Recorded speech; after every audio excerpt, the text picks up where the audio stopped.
on, dude, it's 3 o'clock. All right, hi.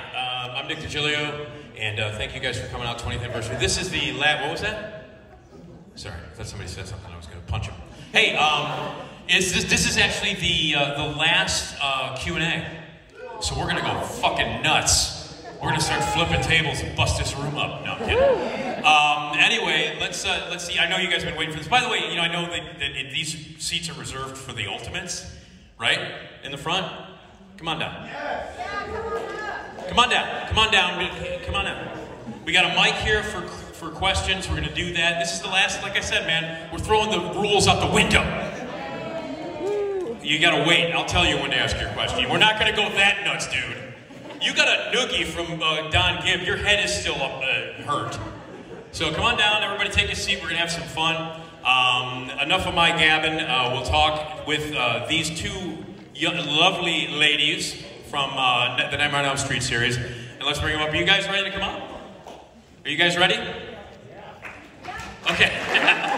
Heather Langenkamp and Amanda Wyss, everybody.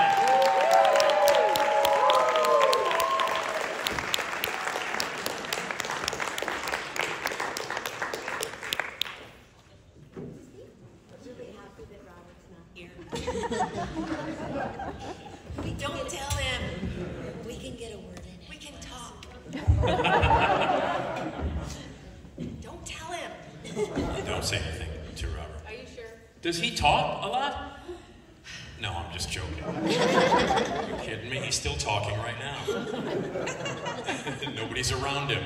All right. Hi, ladies. Hello. Have you? You know, I've been doing this. I've been doing this convention for all 20 years. Last year was the only one that I missed. And you guys have done this convention several times, and it is always a blast when you guys are here. It's so much fun. I just want to say this, like, you know, when we're not doing Q&As and you guys are not meeting, you guys always have a blast. Like, all the ladies from the Nightmare movies, when you guys get together, it's like, oh, the Nightmare ladies are here, because the place gets loud, everybody's having a good time. Have you bonded over the years? Because you guys always have a blast when I see you at these conventions. I think, yeah, we're such good friends now. Yeah. But also we've all interconnected at different cons, but also different shows. So I have my sisters from Just the 10 of Us, and then we also have our relationship through Nightmare on Elm Street. And I mean, I've known Amanda since before I was, you know, gosh, driving age practically. So. Well, how'd you guys meet? On the audition. Audition for Nightmare. Yeah. Oh, well, tell me about that process. Let's talk to you, Heather, first.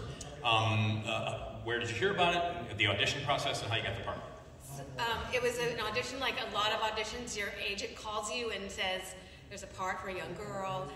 And we get to the office, and there is no furniture. It is in the worst neighborhood of Hollywood. Yes. What was the street, like Selma? Yeah, it was like Selma. Selma, like before Hollywood had its big rejuvenation in the late 80s. It was really a dangerous location, so I made sure I brought, what is the thing they put on the steering wheel? We used to have the jacks. Wait, yeah, the club. The club. The club. Okay, so every actor had a club because you would often go into really bad neighborhoods. You had to use the club in Hollywood. And I made sure the club was fast. As though my car was so bad, I had like a 20-year-old Alfa Romeo. Actually, it was cool, but it was was very cool. Not stealable. And went upstairs, and I was like, oh man, maybe I should leave. Like, remember there was nasty carpeting. Nasty carpeting, no chairs to sit in. So I just like plopped down and sat on the floor, and oh, no kidding, really? and I was just like, this is so low down. And my agents were like, you know, you don't have to go if you don't want, because it was a low budget movie, and there just weren't that many low budget movies being made back then. It was one of the first, actually, that I had ever auditioned for. So most of the shows, you would go to CBS, or you go to ABC, you go to like these fancy buildings, and this was not that. And so I read, and I was like, okay, let's get out of here. And so then when there's callbacks like a week later, and I go in, and there's Amanda, and a couple other girls. Not that many, though. Like everyone's like, oh, there's thousands of girls. No, there was just a few girls, and they matched us up, and we went into the room together. But you had auditioned for Nancy as well. Yeah. We all auditioned for Nancy. Yeah. But on that day, they told you to audition for Tina? Yeah. Yeah, or I think I knew at at the callback, I was coming back for Tina. Oh, for I think, Tina. yeah. Right. But we didn't get the script. We didn't get any like information about Freddie. We didn't know really who we were talking about in that scene. So we sat on this chair. We were just like this. Oh, that's right. Yeah, just we like were this. pretending it was a couch. Yeah, we were just. And then, did you know? And then I was like, No, we kind of did, like, we just did an improv, yeah, we just right? totally. Like, made fun of, like, that we were at a slumber party, Yeah, but kind of scared. And I think Wes was really happy with, because he gave us the part in the room. And didn't he bring the boys in after we were done, and we did another improv with the boys? I kind of don't remember that part. Maybe it was just the two of us. Yeah. Yeah, it might have been the two of us. But I will never forget looking at Mandy in that audition, and I just was like, this is so fun. I know, You know, we it was did. like, it was a good time. And you never get to do that, where you get to act with another actor. Most of the time you're acting with the casting director. Yeah. And it's never that much fun. You're so good at improv, too. You're really good at, like thinking outside the box. I remember sticking to the lines, though. I mean, I I don't know, you always just make really But I did. cool I remember choices. going like this with my fingers, going like. That wasn't in the script. That wasn't in the script, and I think that's why I got the part. I really do. And he asked me to do that on the night of the shooting. He's like, "Can you do that again with your hand?" Yeah, you don't have sensors. Like, you just go and you'll try things. Yeah, It's fun. I mean, that's the key to being an actor. You just have to just let your embarrassment and your self-consciousness fall away. You know. Yeah. That's what we spend a lot of money going to acting class to learn how to do that. To do this. Yeah. Yeah, just in front of Wes Craven, who you never heard of, you know. I just, by the way, just you moving your chair over there and you guys get together like that, I've seen that all weekend. That's how you guys act all the time, which is really. Well, yeah, we're definitely sisters Yeah. in many ways. I find it really interesting because to the fact that have all the girls auditioned for Nancy and they all had and I was talking to I did PJ Soul's Q&A and she auditioned for Chris Hargensen in Carrie and everybody was auditioning for Carrie and Chris Hargensen and it's always interesting how does that differ when you guys are like when you come in for a specific role and then you're told to read for something else on the callback. What does that do to you? How does that change your approach? Well, it was kind of like, at first I was a little disappointed because, the role of Nancy was so heroic and, the little bit of description that we got. But then, I just was like, all right, I'll get the other one. I'll figure out how to, jump in. And I was so perfectly suited for that role, and Wes clearly knew, because I think he'd already chosen us. And then before we even came back to the callback, and I think that's why he had put us together. And it was kind of like, yeah, sorry about all you guys in the waiting room, because he just gave us the role. But yeah, it's weird when you get, because you have a second of like, oh gosh, I don't seem like the hero. But then you go, and if it's the other part, and the other part was fun too. So yeah. you just refocus and dive in and figure out what the truth of that part is. Well, the casting was perfect. I mean, it turned out. Yeah, as you know, it did. It was totally we wouldn't correct. still be talking about the movie almost 40 years later if it wasn't perfect. Yeah. And it is. I want to talk to you really quickly about your death scene, which I'm sure you hear about all the time. But let me just say this personally: the scariest moment in the movie, and I think the first Nightmare is by far the scariest of all of them. New Nightmare comes close. Yeah. New Nightmare comes close. Those are my two favorite in the series. Me too. But your death scene, I want to talk a little bit about that. But the part in the movie, and I still to this day, freaks me out all the time. But the body bag scene, I'm sure you hear this all the time. It's, by the way, that's my avatar on my Facebook page right now. It's you in the body bag. The scene, the scene where you look down the hallway and the legs go up and the arm flops out and you get dragged down. I shit my pants every time I see that scene. Tell me a little bit about the body bag scene, and also tell me about because the death scene's ridiculous. Yeah. And I know that you had the room spun around, all that stuff. Can you just go through a little bit of those about that stuff? Well, the body bag stuff was interesting because it's. I have been skydiving, and the moment before you jump out of a plane, everything in you is like, "Don't do this. Like, this is not a good choice." But when they were putting me in the body bag, the exact same thing happened because there's just psychologically on some lizard brain cell level, you don't want to be in a body bag. While you know you're going in one. And it wasn't as we were super poor, low budget movie. It was a real body bag. There was no inside zipper. I felt really helpless and trapped. But the funny part of that was the weird sticky blood that they used to use was just so gross, and it was kind of freezing. But they poked just like 6 little holes at my nostrils. Oh no! And I was like, not enough. I'm gonna die. But the best direction Wes gave it, they were trying to do it, and we were always in a time crunch. He's like, I can see you breathing. Yes, I'm not dead. Like I don't know. You're good. I can't hold my breath for 15 minutes. I'd love to. But anyway, so there was a lot of things we had to work out and angles, and me holding my breath and stuff. So it was fun, and then they like just dragged me with fishing line down the hall. So that was like fun. And wait. Okay. Because that night though, they put Amanda through not just one horrible event. It was like 25 horrible things she had to do. So the caterpillar out of your mouth, like all these things on top of each other. Yeah. And I kept thinking, well, when you finally got to lay down and get be dragged, like that was probably nice. It was actually, I was like, well, it was the most relaxing scene I did. Because everything else was, you could stand in these eels, they've been defanged. Yeah. And I was like, have they? How will we know? Who's in charge of the fanging? And then like there was and I think it's not insects. Oh god! And I think that I had to pick up a big thing of worms out in the alley, but then I think they cut that out. I don't even think it's in the movie. And I was really traumatized. See, Wes knew that she was actually way braver than I was, and that's why he gave her that role. Because she had to deal with so many more scary, really frightening moments, and mine was a cakewalk. I mean, literally.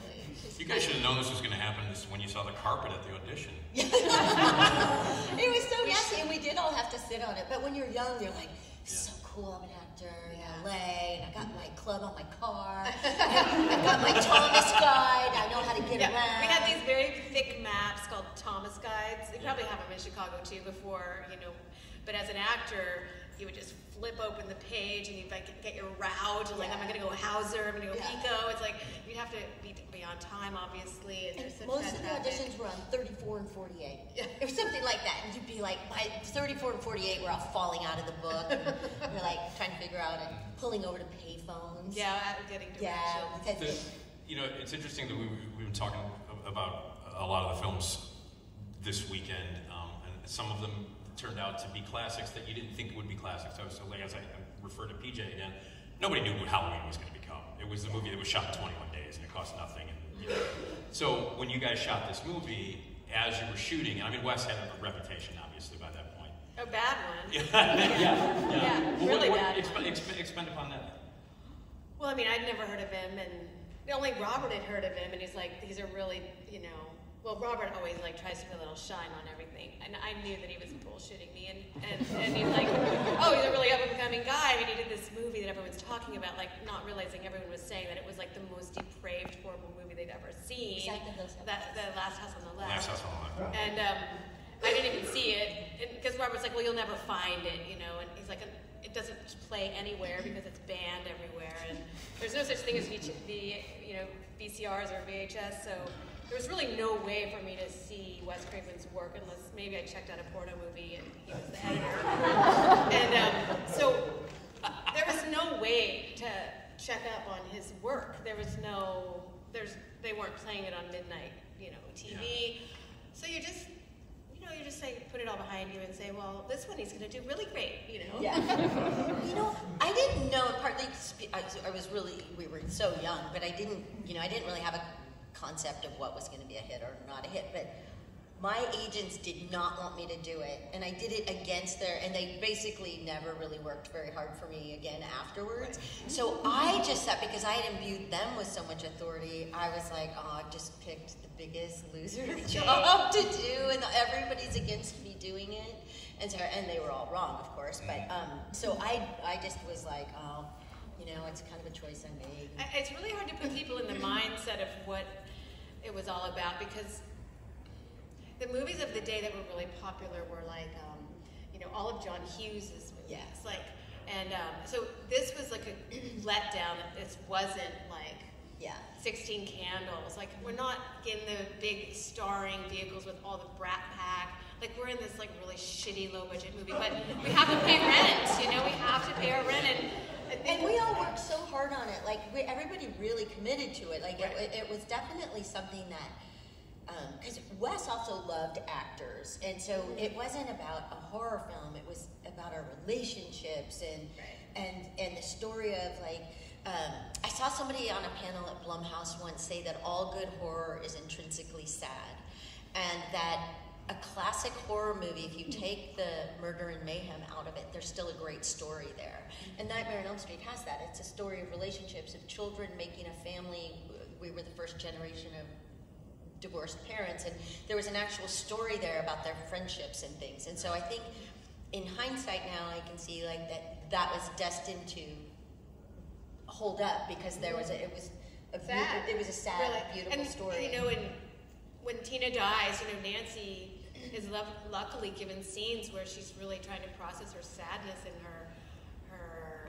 her emotional life is very much part of the whole story. And you know, I mean, there weren't a lot of tears. I mean, unfortunately, we didn't go that far into the sadness, but I always felt like she was a very sad girl because she had these, you know, horrible family life, and then her best friend has just died, and that is definitely the undercurrent, you know, who Nancy is, and that's, you know, I think that's, Wes wrote a great character. You know, well, I mean, ultimately, I'm glad that you mentioned, because at that time, as you mentioned, there was all the John Hughes movies, and then if they weren't John Hughes movies, you had like the big Indiana Jones movies or Top Gun. Yeah. All that stuff in the 80s was big budget, blah, blah, blah. And yeah, everyone's trying to get that part, you know. Yeah, it's true. But then all of a sudden this thing comes out, and I remember vividly when it came out, and it did have that shitty feel to it. You know what I mean? Like when it came out, it felt like a Wes Craven movie, and I was a Wes Craven fan in '84, so I was familiar with his work. And so when that came out, and it got the huge release it got, I was like, what's a Wes Craven movie playing in a mall? Yeah, at Times Square. Yeah, exactly. And then it was this movie that had this little budget against all these big movies, and I mean, it blew up. Were you guys surprised by how this film that we're talking about, that was this shitty little budget movie, blew up? Were you surprised by that? I mean, it seemed like, I mean, we didn't get much, you know, out of it. Yeah, it didn't do any, for that, because I think it was actually kind of a slow build. I think it got bigger after it was released on VHS. Yeah. So, but at the time, as an actor, casting directors who call you in, now they do, but horror wasn't on their radar. So it didn't, it didn't do anything for our career. And also, too, is it because our agents told us not to do it? I think we had the same agent then. We probably, we did. I think we did. But they would say, don't do this movie. This is just going to ruin your career. And so that when it did come out, the way that it didn't help our career is that our agents were ashamed of it. And so they wouldn't talk about it. And so as a result, they would say, don't put this on your resume. And so you still go in and you've done this great film that, you know, made some money on the first weekend. Yeah. But still, it was not a popular movie. I can't ever emphasize, nobody saw it in Hollywood. Maybe people outside of Hollywood saw it, but the people making decisions in Hollywood did not see it. I forgot that they wouldn't let us put it on our resume. Yeah, we would. You seriously couldn't put it on your resume? Yeah, we had this. We weren't allowed to put it on our resume. What the? Wow. I know, but that was just they were, you know. Slashers had such a bad reputation. You know. Yeah. Now obviously it's an industry unto itself, and it's so popular. And it's keeping studios afloat. I mean, truly. Yeah, all the people that poo-pooed it are now like, how do we get all this? How do we take advantage of make this? How do we exploit this situation? But on top of that, I don't know. That just surprised me, because the work that you guys do in the movie is legitimately good. Oh yeah, it's not horror movie work. It's good acting. It's good acting work, right? I remember when I met with Wes, I'd never seen a horror film.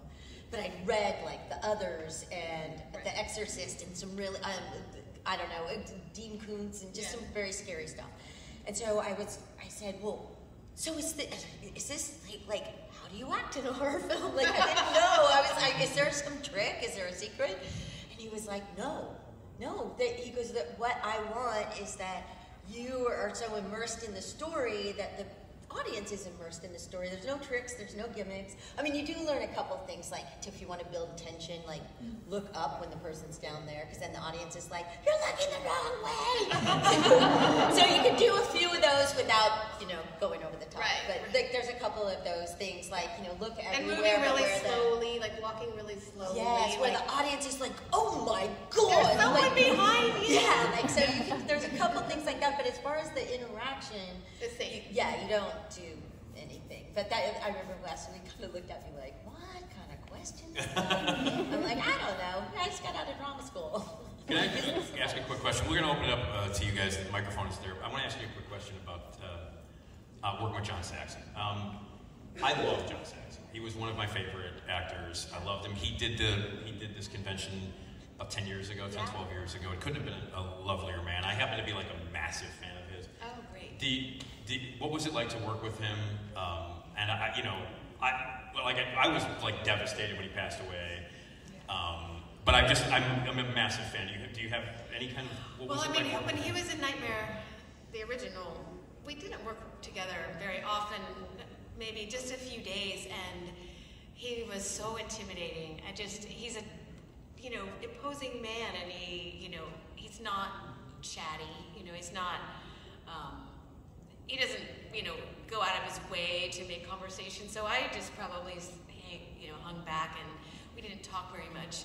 Then on Nightmare 3, we had this scene together where he plays my father, but he's an alcoholic and he's really fallen on hard times, and our scene was pretty emotional. And so I remember we sat together to discuss like some of the background to get us into the scene. And gosh, he just was such a lovely man, and he got so proud of his son and his family, and he had this beautiful wife, Gloria, and so I just saw kind of the softer side of John in Nightmare 3, and then we got to know each other during conventions. Like we'd have breakfast together, and we would often like have dinner together, and we just shared a lot of stories because he was truly old Hollywood. He had been signed on to the studio system when he was probably 17. He was such a good-looking young man. He immediately got a contract, but he had to often play like ethnic characters because he was actually Italian, and had very dark skin, so they always made him into like the Native American, or like the Mexican, horse rider. And as a result, he never got to play a leading man. He's always like the other, literally the other, which was made for an interesting career. And then, he became a sex symbol for our mothers and like aunties. Like they just thought he was so sexy, and that's all I heard about him. Like, oh, John Saxon, he's so sexy. So I'm like, he's my dad. like, no, he's my dad. He's not sexy. He's John Saxon, my dad, the cop.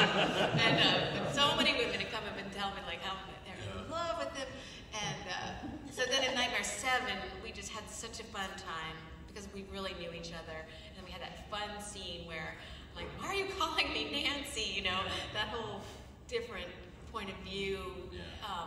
And he only worked a couple of days, but the one day where Dylan jumps off the jungle gym, that scene was such a sensitive scene, and we just had such a good time doing that scene. And then the final scene where everything's all mixed up, that scene was fun too. So, but I really got to know him at conventions. It's so great. It's great, yeah. To be honest with you, in '84 when it came out, he was the draw for me. Yeah. When Saxon was in it, John Saxon is in it. Well, if he hadn't signed on, it wouldn't have been made. Truthfully, people gave money to Bob Shea because he had John Saxon. Yeah. He was the man. John Saxon. He really is the one we have to think. Right. Can we quickly, before we open it up and I really have questions, I just want to ask you about, because you guys, you come to the horror conventions, you talk about horror movies all the time. I do want to ask about what it's like to do episodic comedy. Because you were on Cheers for a little bit, and you were great on Cheers. You were hilarious on Cheers. Of course, just the 10 of us. How does a film actor or actress, what's the difference between acting and film, especially in a different genre, than doing 3-camera sitcom setups?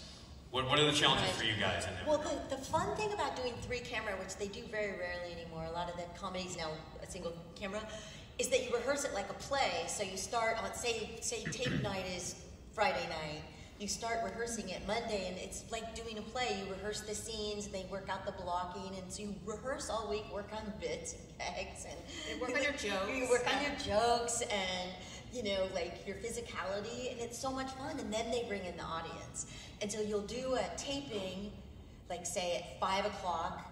And there's an audience there, and you get the feedback from the audience, and then you all go to dinner. It'd be like at Paramount or something in the commissary. It was just like so old timey. And then you go back and do the 8 o'clock taping.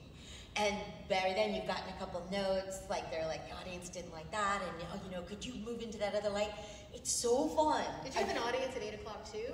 Two no, audiences? No, we no, would 8 o'clock is you're no right. audience. Yeah, 8 o'clock is no audience. You'd have the early audience, and that's where they'd see the reaction, and then Right, and so the laughter that you see on like Cheers is actually real. It's not as canned as you think it is, but now it's like all canned on the sitcoms. But I don't even think they have audiences anymore, do they? Probably not since COVID for sure. But I agree with Amanda. I mean, it was just so thrilling to do this little play every week, and you had to really be on your game.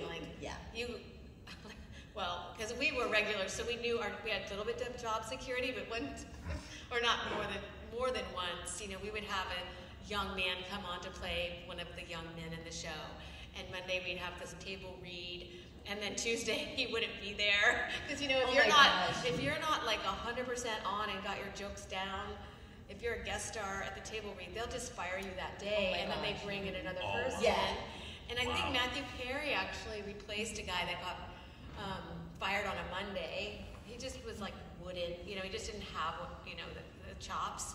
And so the person that came in, I think was Matthew Perry or somebody like that, and it was great. And he ended up taking Jamie Luner to the prom. He did? Yes. I remember because she was only 16, and she asked him, "Would you take me to the prom?" It was the sweetest story. I mean, he was already, he was probably 20. I don't know. It was weird. Now that I think about it, it was probably weird. But the only thing I'd add to Amanda is that, you think you have a setup and a joke, and it's like science. It's like so precise, and the writers are paying attention to all these different little elements of a joke, like your physicality, like how you deliver it, the pause you take, and if they don't work, they just don't work, and so you're constantly getting revised lines, like all the time they're trying new things and new things and new things, and sometimes the directors aren't good, and sometimes they are good. So like a really good director will know how to direct you to make the line funny, and a bad director, it'll just sit there, and nothing you can do to make it good. So. Well, that was on Cheers, because James Burrows directed most of that, and so it was like a master class. He'd be like, "No, this is what you want to do. You want to trip on the third step." He would be like, "No, just trust me, it'll be funnier." And so it was like so lucky. Yeah, it was so. Oh my gosh, it's interesting to see what you think might work, and then you get the audience, and you're like, "No, they don't work." Yeah, and they're like just like crickets. Yep. And you're like, "Whoa, we were cracking each other up." Yeah, we thought that was going to chill. Gotta rework that. You guys have questions? You can come up. There's a microphone right there. Don't be shy. Come on up. Come on up. Not just the guy who got the noogie earlier today. Everybody else, come on up. Go ahead. Besides scenes that you already spoke about, like the body bag scene, are there any scenes that you refuse to do, or that that you wouldn't want to do anything like that again? Oh no! Well, I would never have refused Wes because he was a tad bit intimidating to me. And also, I just did whatever he told me to do, basically. But I think I would never want to do one of those rotating rooms again, even though that was really cool. It just did a number on my inner ear. And now older, it would probably die. I would have a panic attack and die. So I wouldn't do that one again, just because physically I don't think I could do it. That took a lot out of me, and I was a kid. But all the other stuff, I secretly was thrilled by all the Outward Bound experience of all That's such a good description of it. Yeah. Outward Bound for horror movies. Yeah. I did refuse to say a line that Wes wrote for me in Nightmare 7. He said the line was, "My mother died at a mental institution," and because I was playing Heather Langenkamp, I just was like, I just can't say that, Wes. there's no way I can do that. My mom, I can't, you've already like kind of blurred the lines here between my real life and this part. And so I said, why don't you just write me a new line? And then, it was like 2 weeks away. I said, I'll learn it, whatever you write. He never rewrote the line. And so I got really upset on the day of shooting. Like, I can't believe I've just asked for one thing my whole career with Wes Craven. Here we've been 20 years together, and he just won't. One thing I've asked, and by this time, I was like, okay, I'm just going to make my own line up. So when we got to the set, and I just made up my own line, I said, someone very close to me died in a mental institution. That's perfect. And so, that was with John Saxon. And I remember Wes didn't bat an eye, but he was not going to, he was a very proud, kind of what would be the word, he really knew that he had this stature, by then, especially. He'd earned it, obviously, but he wasn't a pushover at all, and he wouldn't have, there was very few things I probably could have asked him to do. I learned that day. We're talking about New Nightmare. New Nightmare was one of those movies, is a movie, again, it's my second favorite of the close, it's close to being my favorites. I think the first one and New Nightmare are the closest. That movie was way ahead of the stuff that's happening now. Yeah. Like everything is meta now. Yeah. Everything is meta. And that movie was meta before even anybody knew what meta was. It was before Scream. And it was doing what Scream did. Wes Craven did it already. When he did Scream, it wasn't new. Well, I keep telling people that Wes did Nightmare 7, and it was so earth-shattering, and it didn't do that well. Yeah. But Kevin Williamson, really ripped off the entire, I hate to say ripped off, but he really borrowed heavily from Nightmare 7 when he wrote Scream. And I think that he should bless his lucky stars every day that Wes decided to direct it. Because Wes didn't have to direct that. Yeah. But because he directed it, it gave it all this extra, as the next work of Wes Craven's. Yeah. But it really, he saved it from being, I think, it could have been such a disaster if Wes hadn't. The last Scream movie was. Yeah, if Wes hadn't directed it. Yeah, so right. he gave that, and then Wes actually was able to revive the whole horror genre again with Scream. I don't know how he knew how to do that, but he did it. He did.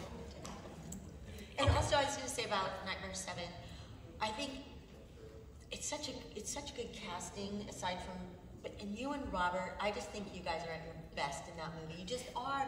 But they're both so beautiful, and it was just, there was something, it was just such great work from both of you, and such a great story. It's my favorite. It built on the relationships that we already had as Nancy and Freddie in this kind of weird way, you know? Yeah. It was the opposite of Nancy and Freddie in our friendship.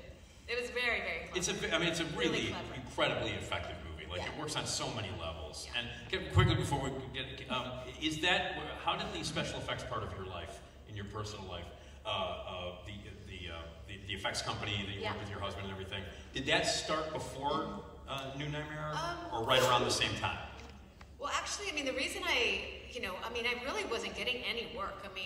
People are like, oh, you made this big decision, but after I did New Nightmare, I thought, oh, I'll be getting more parts now, but they just never really materialized. And so my husband was working in Canada on Dawn of the Dead, and I said, well, I can either stay here in LA with the kids and be bored out of my mind, or maybe I can go up to Canada with you, and I'll ask the producers if I can be on the payroll as your assistant or as your bookkeeper.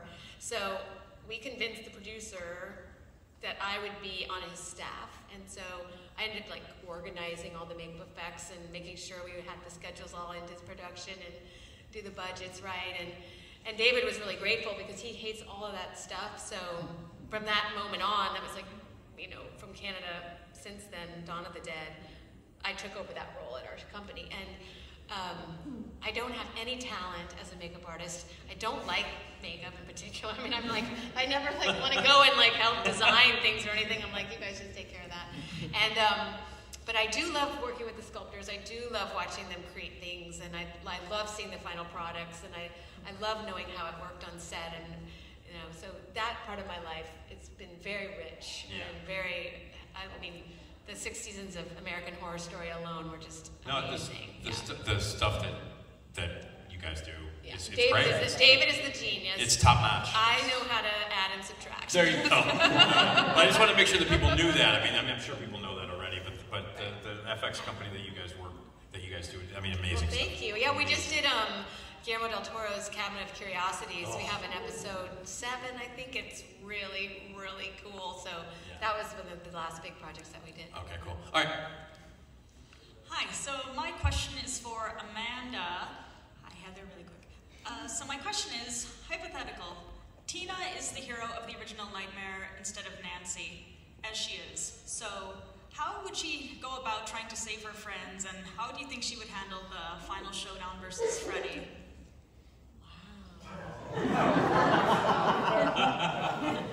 She's got a hot bod. I'd put on pants. I'd start by putting on pants.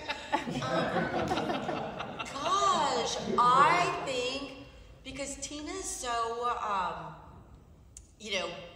I think, damaged from her home life, like a little insecure and, looking for love in all the wrong places. I think that it would be interesting if she was able to pull up and start thinking like how Nancy would have thought. Like I'd like to think that if Tina was in that situation where she realized she was the only one that could fight him, which she does think that at the beginning of the movie. She is super brave. I mean, she's a really brave person. Because I do actually fight Freddy for, is it like 15 minutes at the beginning of the movie? So I'm clearly aware, that Tina was clearly aware that she was fighting and she was trying to warn her friends. So I don't know, maybe if there was just a slight difference where she would just start thinking outside the box, like how you did. You're like, if I stay awake, then this won't happen. And Tina just hadn't gotten that far yet because she was still just trying to figure out what was happening. Yeah. Well, a great question. I would like to think that that Tina would then just figure out like the things the way Nancy had. But she would have done it with a much better sense of humor because she was super funny. Yeah. Yes. It would have been a lot more of a some laughs. Yeah. It would have been the comedy version. Yeah. it would have been the jokey version. Well, it would have had a lot more there's 4 letters in your name. Yeah. There's 3 letters in your name, Rod, like that. Yeah, there'd be there's 7 letters Salty. in your name. There's 7 letters in Kruger. Okay. Thank you. That was a great question. Thank you. Next, step up. Hi, this is for Mrs. Langenkamp. As a massive fan of I Am Nancy, I know you've been directing some shorts, but do you have another feature that you're planning on directing in the future, either documentary? I have so many that I want to direct. I have lots of projects in my notebook, but I think I might do another I Am Nancy sequel. I have an idea that I really, really like, and but it's going to take a lot of work, and so I've just been waiting to see, am I going to do a Kickstarter to raise the money, or am I going to kind of wait? And with the pandemic, put it on hold because it does involve a lot of travel, and it involves lots of people. So now that I think we have a little bit more freedom that way, I'm definitely going to see about that, and then. Yeah, there's a lot of projects I have, and I don't know, some of them are, I have an idea for a Western that I want to do, and I have an idea for a science fiction movie I want to do, so it's hard to find people that will, support you in your ideas. That's the hardest part about Hollywood, But you don't just have ideas. She has full scripts written. They're amazing. So they're not shorts, they're actually features. Yeah, features. Yeah, I do. I have a 10-episode series that I've written. During the pandemic, I was just at my typewriter the whole time. But finding people that really get it or want to help, it's really tough. And so, I try. I make my little steps every day trying to make it happen. So we'll see. I hope so. Okay. I think we're only going to have time for one more. So step up. Thank you guys. I'm sorry. Thank you. Hi, I just want to say I'm a huge fan. This is for Heather and Amanda. Would either of you be interested in coming back to our future Nightmare on Elm Street film, like a reboot or sequel similar to what Jamie Lee Curtis did a few years back? Oh, 100%. 100%. It would be interesting. Yeah. It'd be great. It would be so I keep asking people, when is this going to happen? Yeah. Because the cool thing is, I guess, I know just for me being excited, is that it does, when you tell it in the whole new universe, Tina could be alive You know what I mean? And it could be like a whole other thing, because there is always that like kind of like, did they all die? Was it a dream? You know, so it would be really fun. Well, I'm on board 100%. In the cinema world now, there are multiverses in every genre. So you can bring people back and bring people here. I know. So. Yeah, totally, 100%. So, oh my God, we would love it. I know Robert would. We all would love it. Yeah. Okay, they're up for it. Okay, you guys, real pleasure, and always. As someone who's worked, at this convention for you, you guys are always such a delight every time you come. Well, thank you. And so on our end, we appreciate you coming to Flashback every year, and I know that they appreciate it too. So thank you guys very much. Thank you.